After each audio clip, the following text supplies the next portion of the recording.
Soy Mauricio José Schwartz, esto es El Rey va Desnudo a fondo. Y hoy estamos haciendo un especial en directo, por muchos problemas que tuvimos, que ya comentaremos quizás en el streaming de mañana, pero que nos llevaron a hacer algo que hace tiempo quería yo hacer. Como ustedes saben, he comentado en algunas ocasiones la extraña figura de Ina Afinogénova y su relación ahora con el partido Podemos, con Pablo Iglesias, que es su patrono, socio, no sé. Esta gente de la transparencia a veces es enormemente opaca, lo cual no entiendo por qué.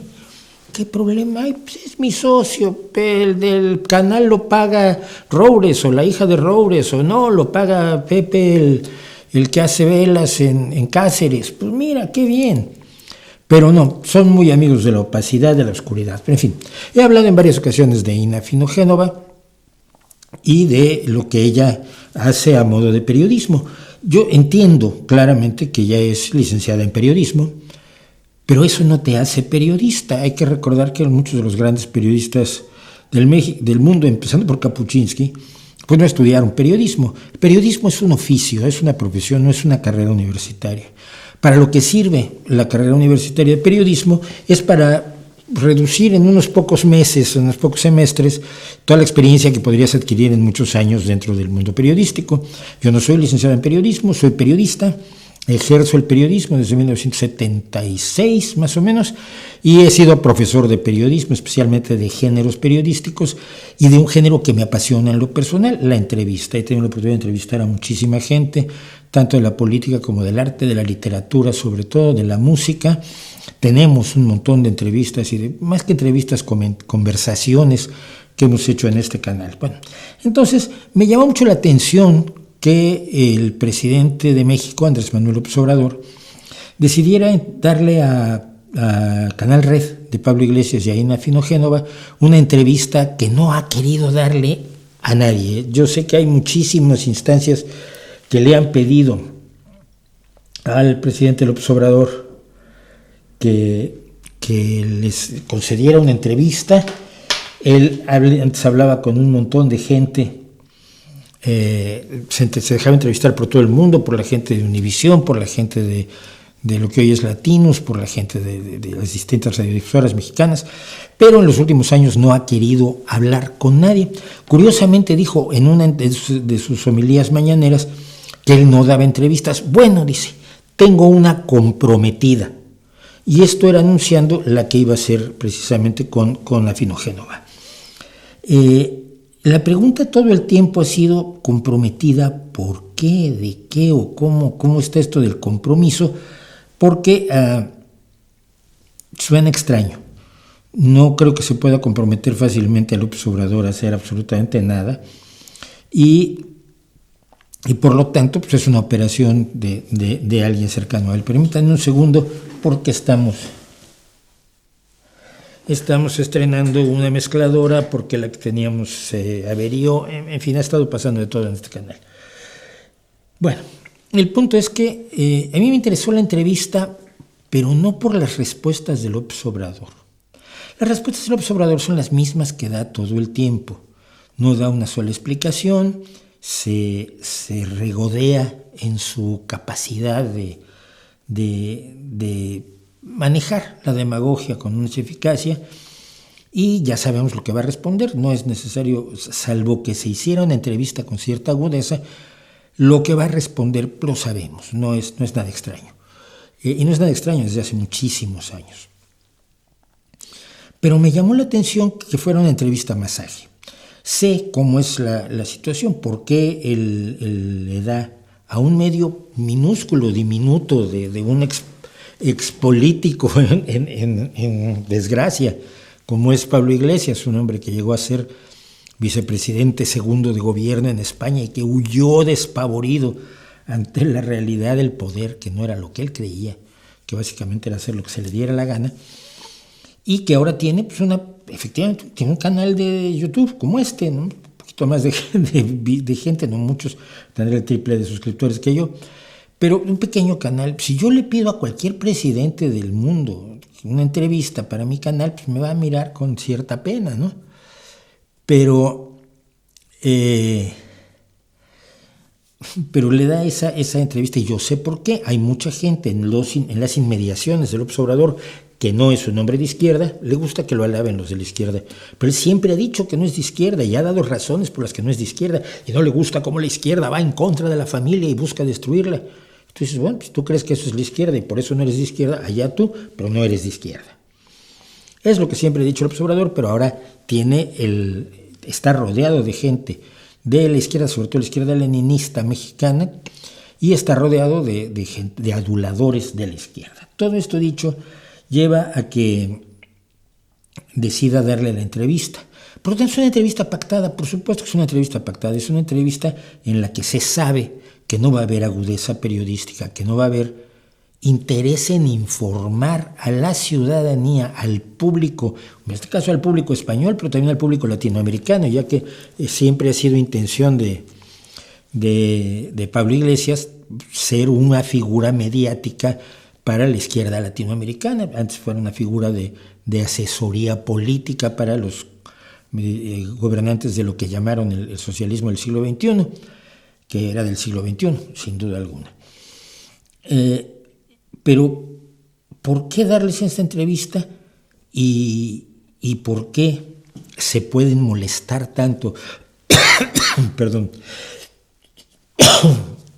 Como veíamos hace un par de semanas que se molestó Ina Finogénova cuando el Instituto Nacional Electoral le preguntó si habían pactado o no las preguntas. Yo no creo que sea nunca tú vas a preguntar esto, ay sí jefe, ¿cómo no?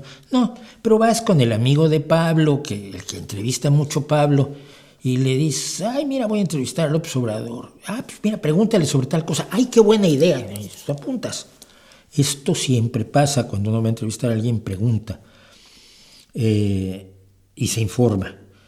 Pero le indignó tanto a Ina Finogénova que, bueno, me mandó a tomar por culo el Instituto Nacional Electoral Mexicano y estas cuestiones de esta arrogancia, de esta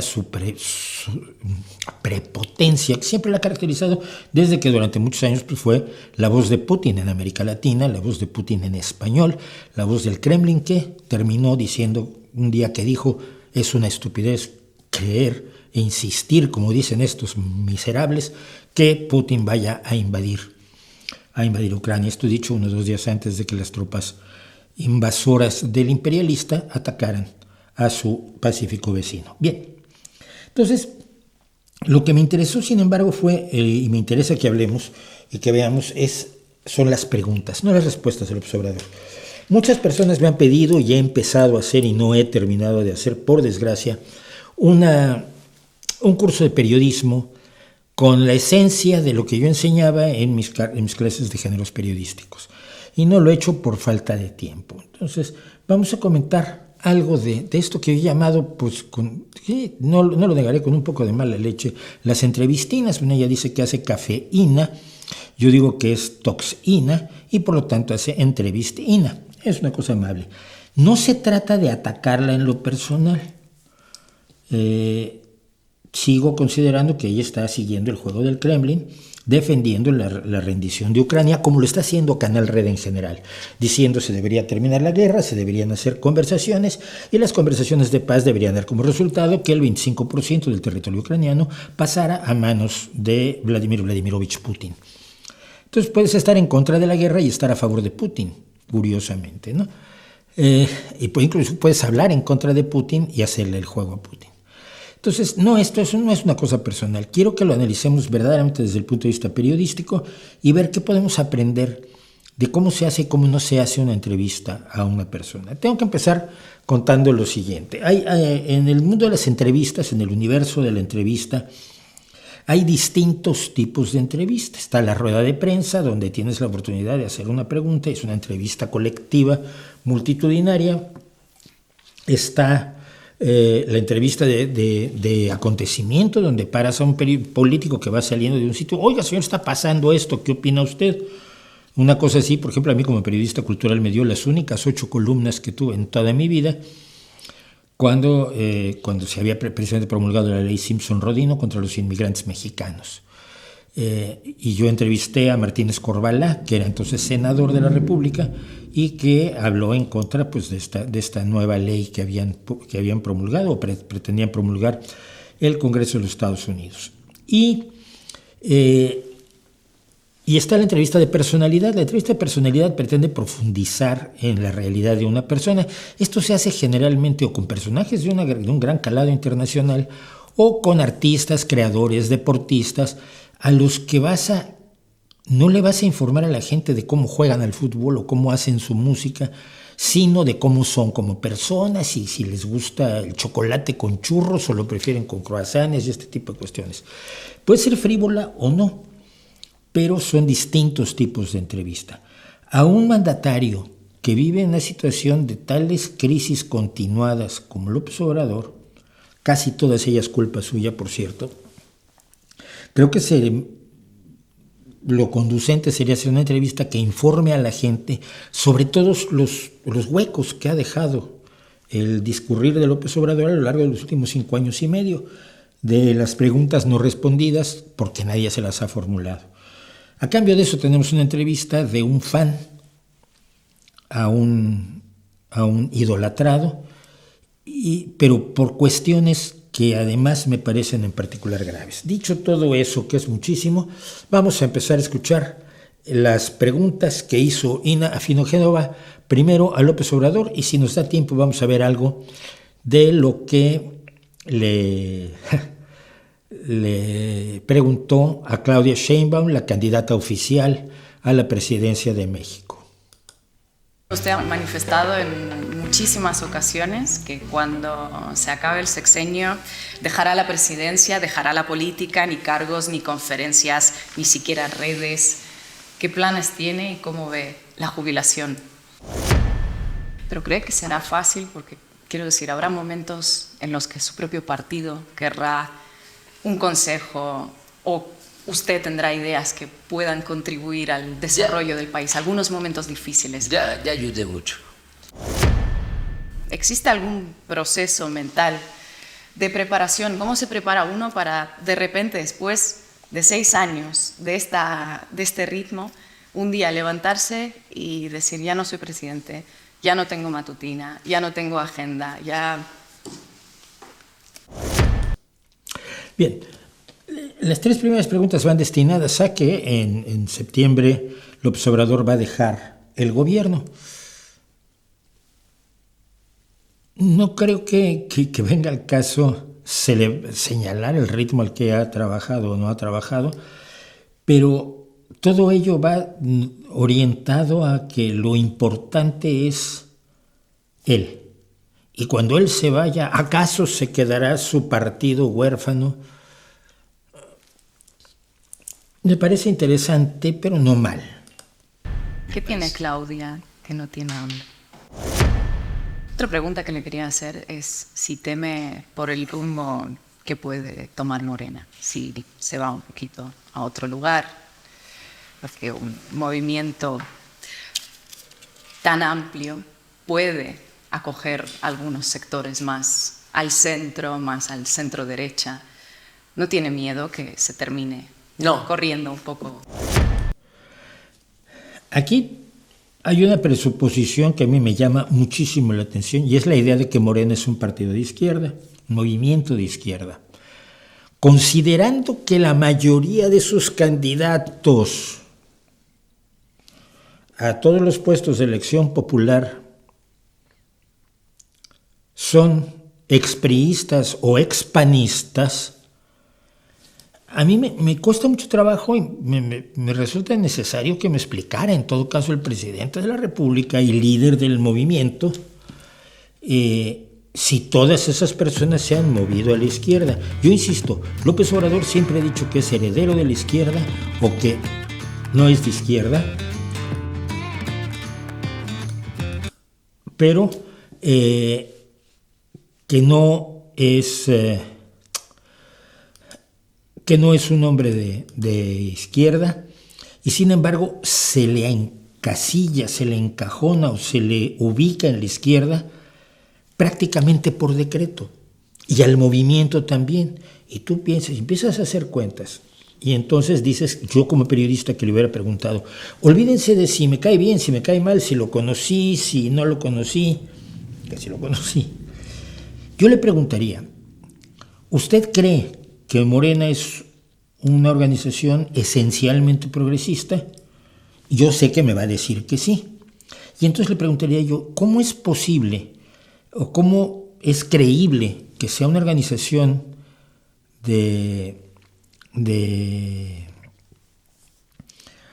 izquierdas si está en ella incrustada la señora Sansores, el señor Moctezuma, el señor Espino, el señor Bartlett, el señor Villarreal, el señor Batis y cientos, no, miles de panistas y priistas que nunca han tenido una ideología muy clara tampoco, pues su lucha ha sido por el poder desde las distintas demagogias.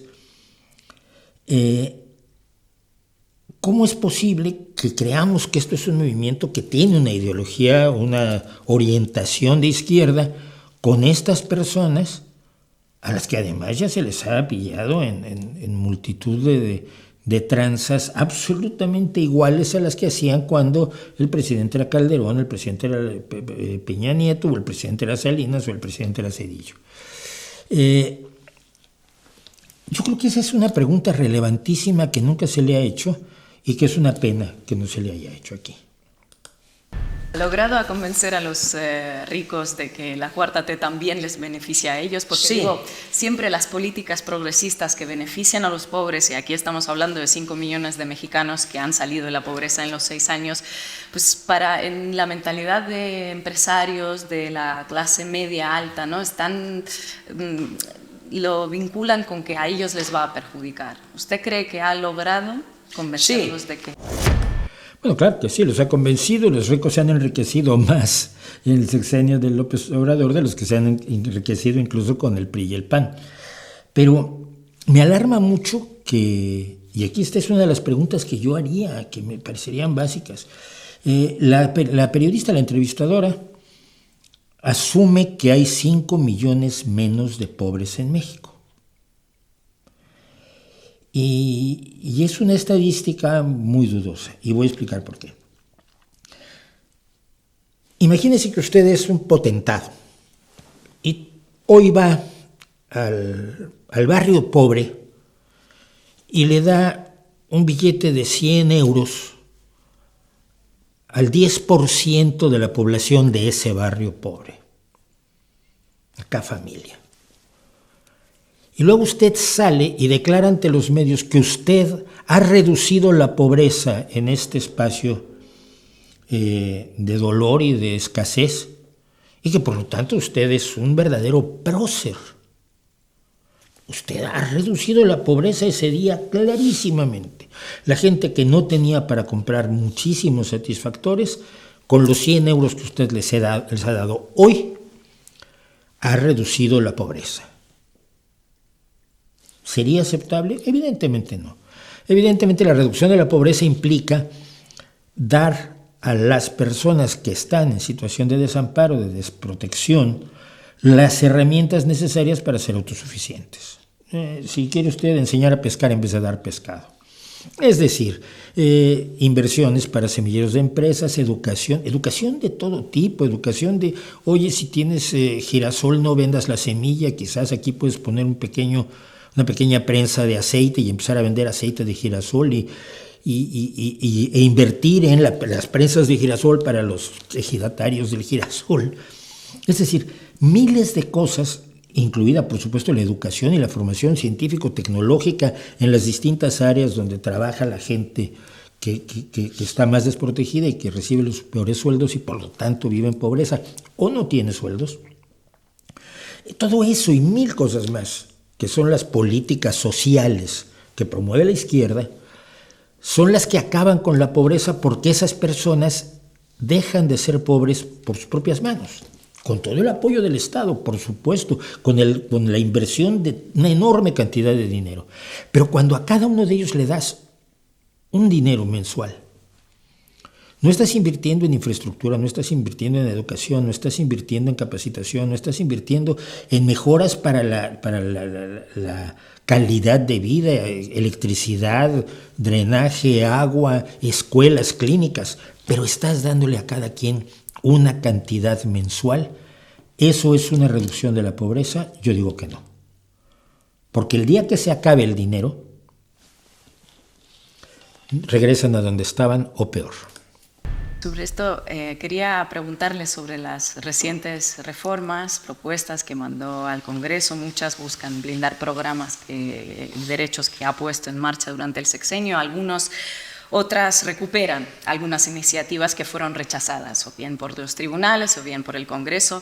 Podríamos decir que es como una suerte de as en la manga sacarlo ahora, poco antes de que se termine el gobierno, porque quiero decir, para la oposición es difícil, ¿no? Decirle no a la subida del salario mínimo por encima de la inflación, o decirle no a las pensiones, o decir, bueno, pues a todas estas medidas que está proponiendo. Sí. ¿Ha sido calculado el timing? ¿Qué le va a decir? Usted recupera también la reforma electoral, que los miembros del Poder Judicial sean elegidos por la ciudadanía o que no puedan cobrar más que el presidente. ¿Cuál ha sido la relación con estos poderes a lo largo del sexenio? Presidente, usted vive aquí, en el Palacio Nacional, donde estamos, porque Benito Juárez vivió y murió aquí. Le quería preguntar, primero, bueno, sé que hay una silla presidencial que dicen que está embrujada. Sí, es esa. ¿Cuál es? Es esa. Pero ya no es esa. Normal, ¿no? Ya no es esa la que... Pero usted se sienta ahí, ¿no? Sí, la mandé a limpiar. Pues no está tan embrujada. Ah, la mandó a limpiar. Ah, sí. Yo tengo amigos científicos. Bien, este es simplemente un punto que ha sido parte de la presencia de López Obrador y que ameritaba una pregunta. Lo que explica poco después López Obrador es que en realidad no son científicos, sus amigos son brujos y le han hecho una limpia para quitarle el embrujamiento a la silla. En principio esto es un mito, porque Zapata nunca dijo que la silla estuviera embrujada. Lo que dijo, según todos los informes que hay, es que cuando Villa le dijo, siéntese general, dijo no, porque el que se sienta allí se vuelve loco. Eso no implica que esté embrujada. Probablemente implica que Zapata entendía el emborrachamiento del poder. Pero bueno, yo sé de un historiador que cuenta la historia de que está embrujada y López Obrador lo oyó y se lo creyó y vamos. Pero le ha hecho una limpia con un brujo y él se ha defendido de la pandemia con amuletos. No es un buen momento, no sería cualquier periodista, sin ánimo de perjudicar, sin ánimo de molestar, con el ánimo de informar, preguntarle por qué usted cree en la brujería más que en la ciencia, ya que en muchas ocasiones se ha dicho que no se necesita mucha ciencia para sacar petróleo, para cultivar, para hacer caminos, para hacer refinerías, para hacer aeropuertos, para hacer trenes y otra serie de cuestiones. La palabra no hace falta tanta ciencia ha salido de su boca en numerosas ocasiones. ¿Cuál es su problema con la ciencia? Y ya que estamos en eso, ¿por qué ha permitido que la responsable de la ciencia en México persiga a los principales científicos mexicanos, a los más reconocidos internacionalmente, a los que más han hecho por el país? Es una pregunta que, por supuesto, no hizo INA. La época de Benito Juárez fue, como dice usted, como un tiempo, ¿no?, de la lucha entre el pensamiento conservador y el pensamiento liberal. ¿Cuál es la lucha de hoy? Quería hablar sobre, volviendo un poco a Francisco Madero también, y bueno, quería hablar de la prensa y la relación con la prensa. Usted ha dicho que desde precisamente tiempos de la presidencia de Francisco Madero, la prensa no se ha obstinado tanto en atacar a un gobierno. Bueno, usted ha pasado por unas campañas desde el desafuero hasta las campañas de 2006, en 2012, yo ya me acuerdo, en 2018, la Operación Berlín, muchísimas, ¿no?, manipulaciones mediáticas. ¿Cómo lo ha sentido usted a lo largo de estos 6 años y a lo largo también de su carrera política, esos ataques de la prensa? Y aquí hay un punto que vale la pena detenerse. Esta repetición de López Obrador, que si la periodista acepta acríticamente, y no me parece correcto que tú te hayas comido toda la narrativa de la persona a la que vas a entrevistar, es que Madero fue el presidente más atacado. En realidad fue Porfirio Díaz. Para Porfirio Díaz a Porfirio Díaz se le dedicaron numerosas revistas críticas y pasquines que le costaban la cárcel a sus fundadores y a sus dibujantes y a sus escritores y a sus editores. El más conocido y del que ya hemos hablado en este canal, por supuesto, El hijo del aguizote, que fue cerrado en 1906, precisamente porque se prohibía que los hermanos Flores Magón tuvieran cualquier cosa que ver en una publicación, y ellos habían adquirido el hijo del aguizote, cuya ferocidad en contra de Porfirio Díaz, totalmente justificada, es infinitamente mayor de la que, y mucho más prolongada en el tiempo, que la que se le dedicó a Francisco I. Madero. Pero la narrativa que se compra es la de la víctima. El otro día alguien me decía, pero es que tú estás acaso defendiendo a los poderosos en México. Y dije, ¿a quién? ¿A López Obrador? Pues es el hombre más poderoso de México. Pues yo no voy a defender a los empresarios que mantuvieron al PRI y al PAN. No tengo ningún interés en hacerlo. Si son mi enemigo histórico, si yo estoy con los desprotegidos, el que no está con los desprotegidos o los usa para su mayor gloria es Andrés Manuel, ¿no? Pero comprarle toda la narrativa del victimismo cuando actúa como victimizador me preocupa mucho, sobre todo contra la prensa, ¿no? Y vamos a ver por qué. Acaba de pasar algo, por ejemplo. Sobre eso le iba a preguntar. Sí. Las informaciones que salen sobre supuesto vino, financiamiento narco en la campaña de 2005. Sí. La decadencia, ¿sí?, del noble oficio del periodismo. Periodistas que salieron a decir y avalar estas informaciones tienen prestigio y porque son considerados serios. Porque esa es la pregunta. No, también. porque puede ser de esto ningún país extranjero. ¿Puede ser eso? Como injerencia entonces de Estados Unidos directamente en la campaña electoral. Bueno, aquí dos cosas. Primero, la descalificación de la prensa. Yo entiendo y acepto, y me parece clarísimo que la derecha en México maneja una buena cantidad de prensa, y esa buena cantidad de prensa está golpeando a López Obrador, pero lo que no se puede negar es que lo está golpeando con herramientas que le ha dado tranquilamente el propio López Obrador y el propio gobierno. Es decir, el hecho de que una prensa sea de derecha no la descalifica, porque lo que importa son los datos. En palabras relacionadas con la Odisea, la verdad es la verdad, dígala Odiseo o su porquero. ¿Por qué su porquero? En la Odisea, donde el que informa que el que ha vuelto es efectivamente Odiseo, que ya nadie lo reconocía. Es decir, la verdad es la verdad, dígala quien la diga, aunque la diga alguna persona de las que odia visceralmente López Obrador, como es el Loret de Mola, de cuyo padre, por cierto, fue muy amigo y cuyo padre entrevistaba seguido a López Obrador, Carlos Loret de Mola, y estaba encantado. Pero se cierra la posibilidad, y la cierra López Obrador, entiendo por qué, y la cierra la periodista, y no sé por qué, o no quiero pensar por qué, se cierra la posibilidad de que haya una prensa libre, que haya periodistas independientes de izquierda que no estén de acuerdo con lo que ha pasado con el gobierno de López Obrador. Es decir, que haya una legitimidad en alguna oposición al gobierno de López Obrador.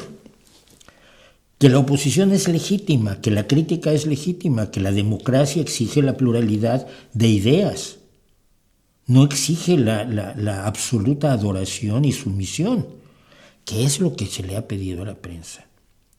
Hay gente aquí ya en los comentarios que está hablando de que si yo recibo dinero por hacer esto, pero si es un pobre diablo que vive de su trabajo y hace esto porque le gusta y porque le parece importante y porque le tengo un enorme respeto al oficio que ejerzo desde hace ya casi 50 años. Wow, cierto.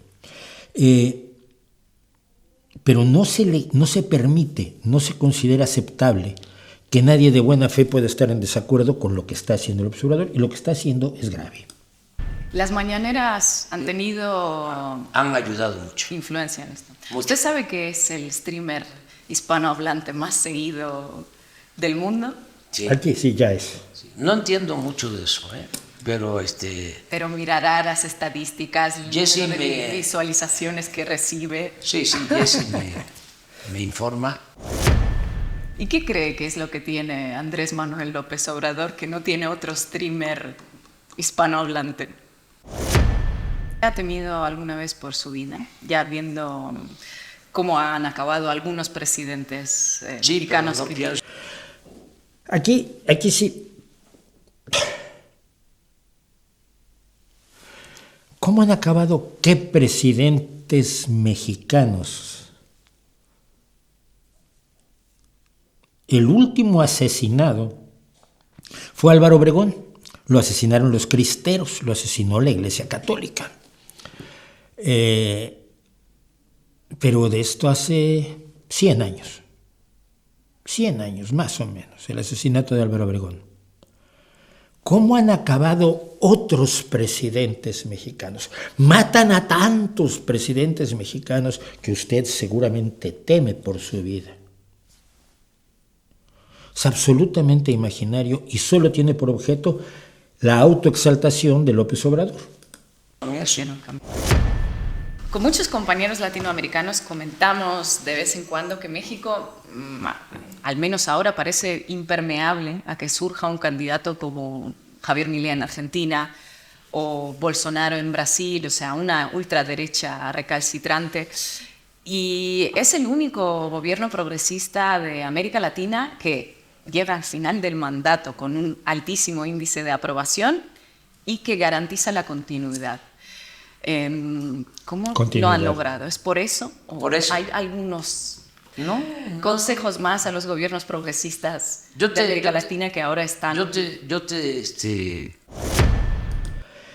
Me encanta cómo el canal Red, que finalmente es el que manda para Ina Finogénova, yo supongo que es leal a Canal Red y a Pablo Iglesias como lo fue a Putin y a RIA Novosti cuando era parte del Estado ruso.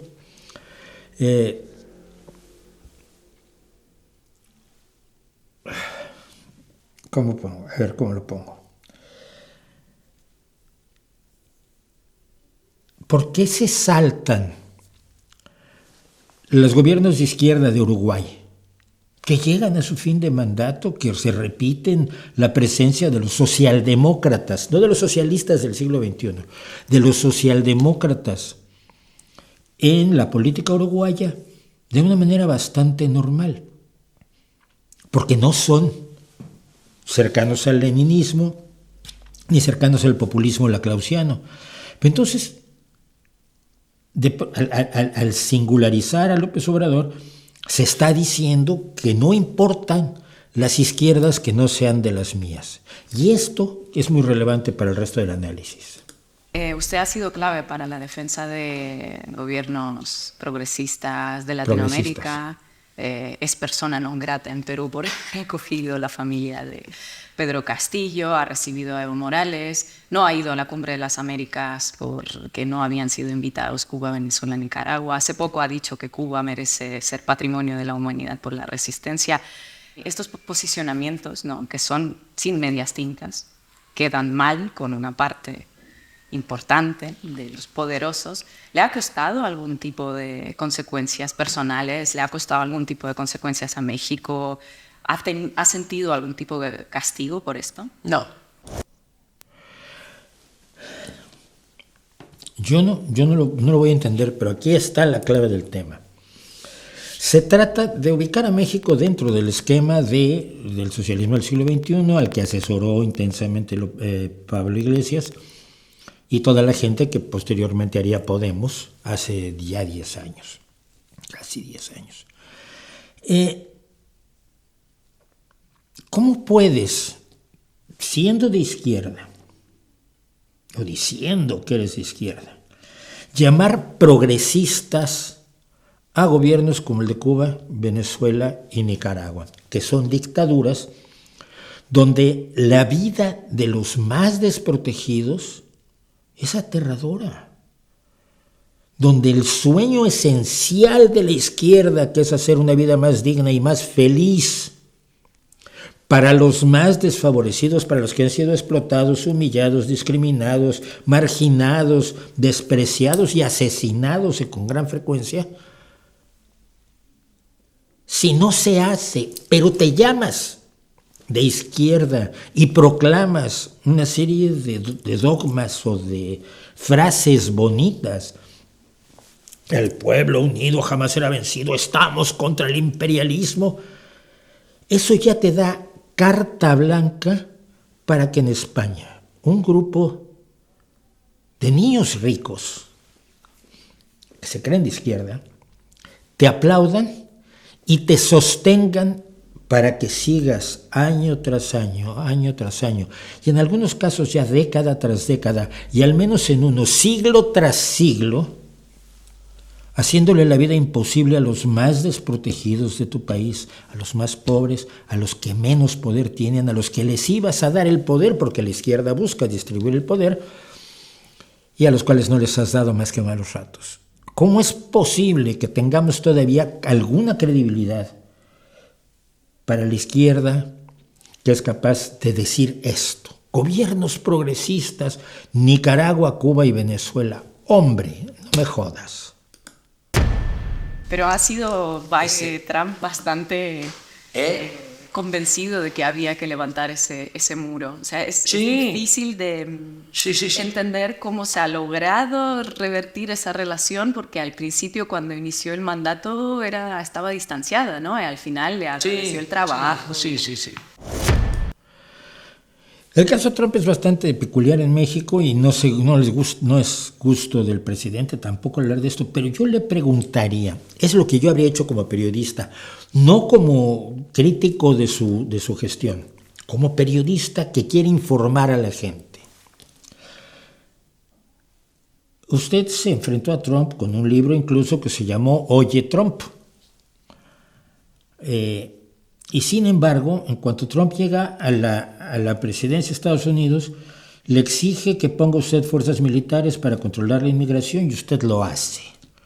Pone fundamentalmente a la Guardia Nacional a proteger la frontera con Estados Unidos, es decir, es el muro que pedía Trump y que decía Trump que lo iban a pagar los mexicanos y lo han pagado los mexicanos. ¿Aceptó usted la apertura de campamentos de cientos de miles de personas que están esperando que se tramite su solicitud de asilo político y que todas esas personas vivan en campamentos totalmente alegales, sometidos a la presión de delincuentes, del ejército, de los abusivos de todo tipo, en campamentos en la frontera con Estados Unidos, haciendo el trabajo que le ordenó Trump? Y cuando se separaba a las familias mexicanas y a los niños se les enjaulaba, y todavía hoy hay niños que no han vuelto a encontrar a sus familias, no solo mexicanos, salvadoreños, hondureños, guatemaltecos, etc. Sobre todo ese asunto de las familias usted guardó silencio. ¿Su amistad con Trump se debe a que usted fue muy obediente con Donald Trump? Porque al menos eso parece, pero podemos estar equivocados. No se pregunta.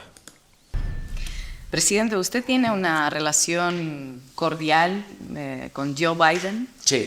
Ha hablado con mucho respeto de él en términos humanos. ¿Qué tiene Joe Biden que un progresista latinoamericano no le ve y lo ve a usted? Sin embargo, ahora parece que surgen cada vez más esas propuestas más punitivistas. Se está hablando en Centroamérica, en América Latina, del método Bukele, ¿no? de encarcelar a la gente de un día para el otro para acabar con el problema de las pandillas. En Ecuador están planteando esa misma visión. Se quiere acabar con el problema migratorio de un día para el otro, levantando muros, enjaulando a niños. Usted siempre ha mantenido la postura de hay que atender a las causas. ¿No ha sido difícil no caer en la tentación de dejarse llevar por esas medidas? No. Lo que presenta aquí la entrevistadora es un dilema, un falso dilema. o dejas que los delincuentes hagan lo que se les dé la gana y se apoderen de buena parte del país, asunto del que no preguntó nada. De todas las zonas donde no hay poder civil ni militar, sino el único poder fáctico es el de la delincuencia organizada, y se omite como si la gente que vive allí no importara. Y se dice, o es eso o es la barbarie de Bukele, la absoluta violación de los derechos humanos. El propio Bukele ha reconocido que el 10% de las personas encarceladas y declaradas culpables son inocentes. O sea que es una o la otra. Pues no, mira, en el resto del mundo son las dos. Es decir, hay una lucha con la legítima fuerza del Estado contra la delincuencia organizada, y al mismo tiempo hay una serie de acciones de inteligencia, de vigilancia, de control de carreteras, de control de vuelos, de supervisión de la corrupción al interior de las Fuerzas Armadas y las policías, el hacerles difícil y caro el narcotráfico a los traficantes como una forma de combatirlos, pero también combatiéndolos con la fuerza, también encarcelándolos. Y aquí un poco la idea que asume la periodista y que me parece muy rara, sobre todo porque en Rusia ciertamente no se hace así, y en España tampoco, es que ha sido la mejor decisión dejar que continúen los asesinatos y que 180,000 muertos en el sexenio de López Obrador pues son poquita cosa, tampoco es para preocuparse por ellos. Como periodista tú no te puedes dar el lujo de despreciar tanto a la gente solo por el endiosamiento de un personaje, creo yo. Pero el pueblo del que tanto habla López Obrador y que tanto debe preocupar, por supuesto, a la izquierda, las grandes mayorías. Si usted se da cuenta, y estamos aproximadamente 3/4 partes de la entrevista, no se ha hablado de la gente, no se ha hablado de la felicidad de la gente, no se ha hablado de las oportunidades para los niños, no se ha hablado de la salud, no se ha hablado de la educación, no se ha hablado de la felicidad, de la vida digna, del drenaje, de la electricidad, del agua potable, de la pequeña clínica, del veterinario oficial que va a ayudar con los animales, de todas esas cosas que realmente hacen que el Estado, y un Estado progresista de izquierda, mejore la situación de vida de su población. Sobre todo cuando tu población es, como siempre hemos dicho aquí, pobre, indígena y campesina. Y las tres cosas van unidas en México desde antes que llegaran los españoles. Y no ha cambiado en nada. Y que no se preguntes, no ha habido presencia del pueblo. Todo es Andrés Manuel López Obrador. Debe haber estado encantado, supongo. Durante su mandato hizo varias propuestas a la ONU, como el Plan contra la Pobreza Global, o decretar una tregua en las guerras entre Rusia y Ucrania. Paro aquí porque yo me imagino a Guterres, al secretario general de la ONU, pararse un día frente a la Asamblea General de la ONU, con muchos periodistas presentes, y decir: decreto el final de la guerra. ¿Puede hacerlo? No. ¿Tiene las atribuciones? No. ¿Tiene la capacidad? No. ¿Tiene el ejército suficiente para meterse entre los dos contendientes y separarlos? No. Cuando la ONU lo ha hecho, además, luego no salen tan bien las cosas como uno quisiera, aunque a veces salen bien, como pasó en ambos casos en las guerras yugoslavas. ¿Cómo puedes admirar que alguien llegue y diga, pues hay que decretar el fin de la guerra? Y luego, ¿de quién es la culpa que no se decrete? Es todo tan infantil, es todo tan servil, es todo tan arrastrado. Con la experiencia que tiene hoy, viendo lo que está pasando también en Gaza, ¿no? ¿Qué opinión le tienen los organismos multilaterales? ¿Son necesarios? ¿Seguimos teniendo a apostar por ellas? Porque en el caso de Gaza, por ejemplo, no vemos que Hace falta. Haga efecto. ¿Qué le diría el AMLO de hoy, al que ya le queda poco para gobernar? Al AMLO de 2006, que se presentaba la primera vez a las elecciones para dirigir México. ¿Cómo fue el 2005 con el subcomandante Marcos? Bien. Y Cuauhtémoc Cárdenas lo estuvo apoyando activamente tampoco. No, el ingeniero sí me apoyó. Aquí sí hay una de estas cuestiones que llaman la atención siempre. Preguntar mucho por el subcomandante, olvidando la situación en la que están los municipios rebeldes hoy y que es aterradora, lamentable y también en manos en gran parte de la delincuencia organizada, por lo que los jóvenes han salido en muchas ocasiones de los municipios como emigrantes a jugarse la vida hacia Estados Unidos, imaginando que la sola presencia del subcomandante Marcos cambió la vida de la gente en Chiapas, y no lo ha hecho, y no hay más agua potable, y no hay más escuelas, y no hay más electricidad, y no hay más clínicas, y no hay más oportunidades, y no hay más futuro para los jóvenes del que había en 1994, cuando con toda razón dijeron hasta aquí en Chiapas. Pero 94 al 2024 son 30 años. Pero sigue existiendo la adoración al personaje, esta tendencia al culto a la personalidad que cierta izquierda tiene sin que uno lo puede explicar. Querer más al líder que al pueblo, y querer más al que habla del pueblo que al pueblo del que se habla. Pero después de hablar del subcomandante Marcos, vamos a ir en contra de Cárdenas. No lo apoyó, ¿verdad?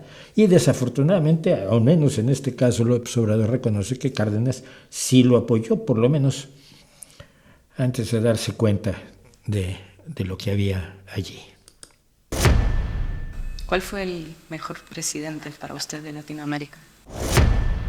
Esta entrevista se hace por un pequeño medio de España. Yo sé que tiene un vínculo con Cantabria bastante fuerte. Sí. ¿Cuánto hay de cántabro en AMLO? Este es el tipo de preguntas que se le hacen ya a Taylor Swift directamente. Y que se las hace un periodista que desea profundizar en el impacto cultural popular que ha tenido Taylor Swift, sino la que le hace una chiquilla para el periódico escolar.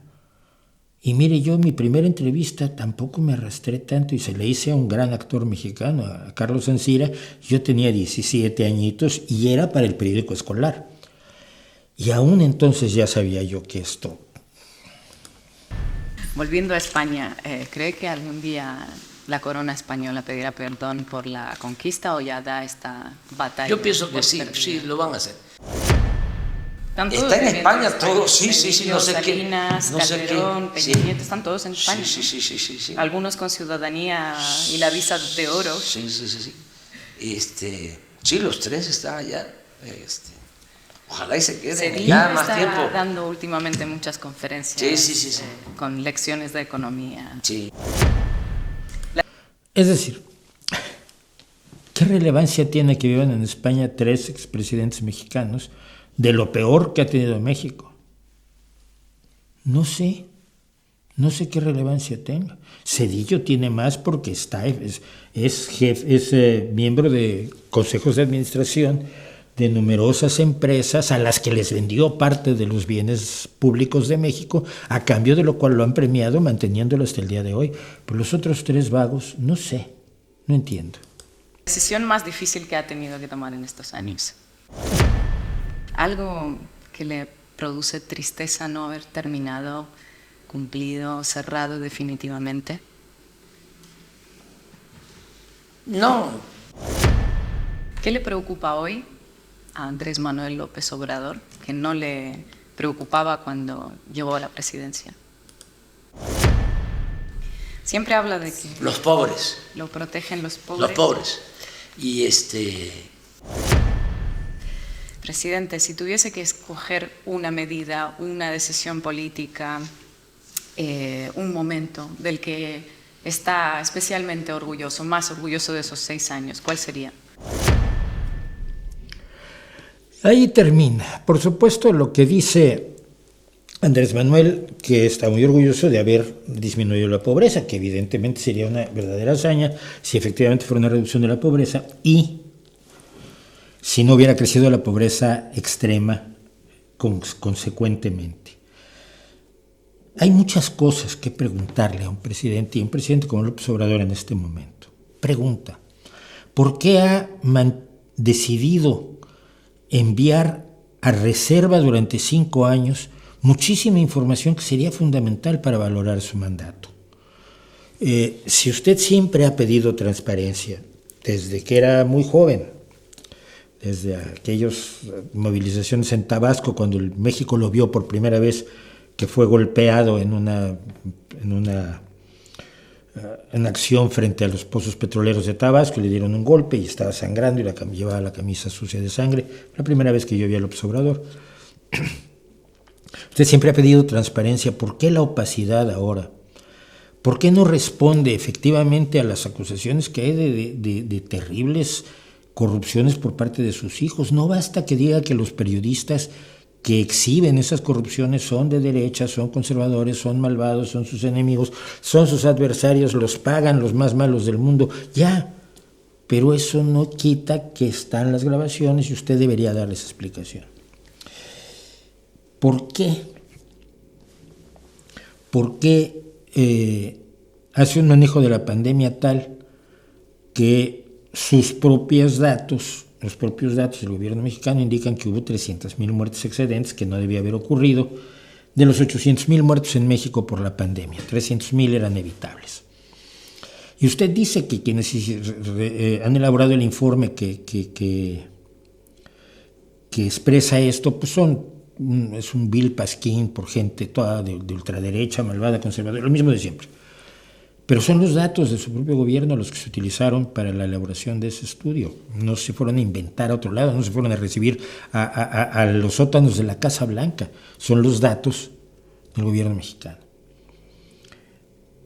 ¿Qué siente usted al saber que los que legislan en varios lugares de México son los delincuentes? ¿Por qué aprueba usted que un obispo negocie con la delincuencia para que trate mejor a la gente a la que depreda todos los días, a la que tiene aterrorizada, a la que le ha destruido la vida, le ha arrancado sus propiedades, le ha matado a sus familiares, los ha torturado, le ha violado a las hijas y los mantiene bajo la bota? ¿Qué les dice usted a esos mexicanos? ¿Vota por mí, por Claudia? No voy a entrar ya en la entrevista con Claudia porque se nos alarga esto, ya son casi 1 hora. Me van a decir de todo, y lo sé. Me van a decir que estoy en contra del López Obrador, y lo estoy, pero no porque esté yo ni siquiera cerca de esa derecha infecta que conforma la Alianza por México. Por supuesto que no. Estoy en contra del López Obrador desde la izquierda y desde la preocupación por esos pobres de los que tanto habla y por los que tampoco ha hecho. Como no sea darles limosna en un esquema de clientelismo electoral que yo me acuerdo que muchos de sus colaboradores andaban conmigo en los periódicos mexicanos cuando denunciábamos el clientelismo electoral del PRI, que era así, exactamente igual, no hay ninguna diferencia, no hay ningún cambio, no hay ninguna situación que haya alterado la realidad. Es exactamente el mismo clientelismo, el mismo te doy para que me votes. No te van a llegar los bienes si no votas por Morena, por el PRI. Es igual, lo vivimos, lo denunciamos. Ahora unos no lo denuncian, sino les parece muy bien porque ellos están en el poder. Sé que me van a decir que odio a Ignacio Génova. Yo tengo graves críticas a su forma de hacer periodismo y tengo graves críticas a lo que está haciendo Canal Red, que es propaganda y no es periodismo, porque el periodismo consiste en informar. Yo en muchas ocasiones he tenido que dar informes no halagüeños de gente a la que le tengo un enorme respeto y he impugnado a gente a la que le tengo un enorme respeto. Recuerdo la primera vez que yo me reuní un desayuno con Cuauhtémoc Cárdenas y lo impugné por el voto que había dado el PRD en favor del restablecimiento de relaciones con el Vaticano. Años después sería yo asesor de Cárdenas, pero siempre recordándole ese pequeño detalle, que yo me oponía a lo que hizo el PRD, a la votación, a los votos del PRD en favor de lo que no es sino un acto de sumisión, que resultó además dañinísimo para México, como se puede demostrar desde 1986 más o menos que ocurrió esto. El periodismo implica que tu militancia es secundaria. Puedes militar, por supuesto, todos los periodistas tenemos convicciones, pero la principal es informar a la gente, no quedar bien con el poder, no promover un movimiento que nosotros consideramos que es adecuado para otros países, porque cuando lo intentamos en España nos salió de la patada y estamos en franca liquidación. En este momento el partido de Pablo Iglesias es un partido en liquidación, tiene 5 eurodiputados. En las elecciones que tenemos en junio esperan tener 1, que es por supuesto Irene Montero, la esposa de Pablo Iglesias. O sea, perderán 4 eurodiputados y algunos de ellos irán a la derecha, por lo mal que han manejado su izquierda extrema, su izquierda populista. No entiendo muchas cosas de las que no se deberían hacer simple y sencillamente por no violentar el respeto que se le debe tener al público lector, al público que te ve. Manipular, hacer solamente propaganda, ocultar ciertos datos y sacar otros, eso también lo hace la prensa de derecha. Y es algo que no debería hacer un periodista honesto. No lo hizo George Orwell, no lo hizo Kapuczynski, no lo han hecho los grandes periodistas que han puesto por delante el derecho de la gente a saber, no el derecho de la gente a ser convencida por mí. Y dicho eso, pues no me queda más que agradecerles. No sé si voy a abrir unos segundos del chat, nada más para que me digan que después del 2 de junio ya no va a haber chayotes. Sí, hombre, me dan millones por esto, no tienes una idea. Y todo el equipo de gente que trabaja, mira, está el de la cámara, el de las luces, el del sonido, está el otro, está el que me sirve el café. Esto lo hago yo solo. Seas imbécil. Se fue el audio unos minutos, lo siento. Entrevista a modo. Sí, pues es que es una entrevista a modo.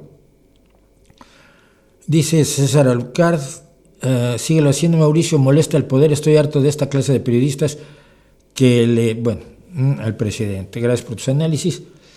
No escucho bien, pues Lula es tricampeón, esto es absolutamente cierto.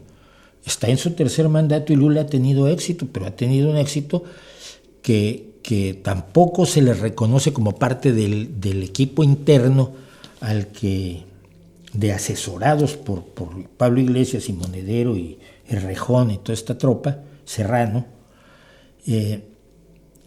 porque aquí no hay más izquierda que la mía. Yo los reconozco como izquierda.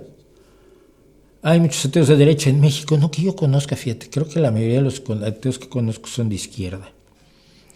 No, acaso los ataques de esos ateos que lo envidian, señor Schwartz, pues si me envidian los ateos, allá ellos.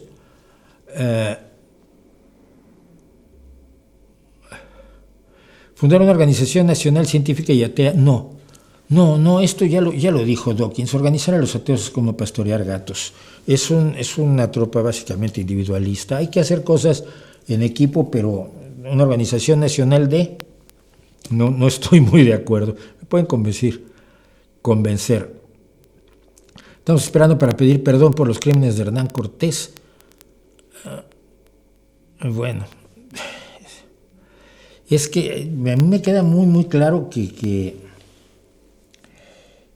responsabilizar a los españoles de hoy por las barbaridades de hace 500 años y responsabilizar a los mexicanos de hoy por las barbaridades de los aztecas y querernos hacer creer ahora que somos todos amiguitos es absolutamente manipulador. Yo no tengo la culpa de lo que hicieron los que vinieron antes que yo, ni le reclamo culpas a nadie porque tu abuelo asesinó a otra persona. No es culpa de tu abuelo, no tuya. Y esa estupidez identitaria es veneno para la convivencia y veneno para el entendimiento entre sociedades distintas. Bueno, de eso, gracias Mauricio y gracias, me encantan tus videos. ¿Qué podemos hacer para que el periodismo objetivo continúe?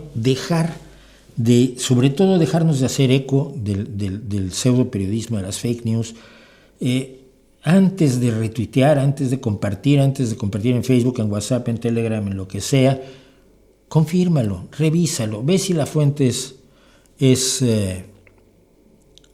fiable, ¿no? Yo creo que eso es lo principal y por supuesto no compremos ni animemos a medios que sabemos que mientas. Por último, si AMLO se aprovecha de que la periodista no vive en México, no. Lo que INA no sabe, se lo dijeron. Yo te puedo decir nombres de personas que creo que se lo dijeron. Lo tengo muy claro. No tiene sentido que lo diga, pero lo tengo muy claro. Ella iba perfectamente informada y desde hace mucho tiempo, desde que López Obrador llegó al poder, o sea, hace 6 años, Pablo Iglesias está muy interesado en México y por eso tiene a Abraham Mendieta y a Cato Arconada, entre otros muchos operativos relacionados con Podemos y con la izquierda más radical española, los tiene operando en México y trabajando y cobrando y viviendo como príncipes, como debe ser. Tengo un curso de periodismo online, no es el que tengo que terminar de hacer, uno de estos días.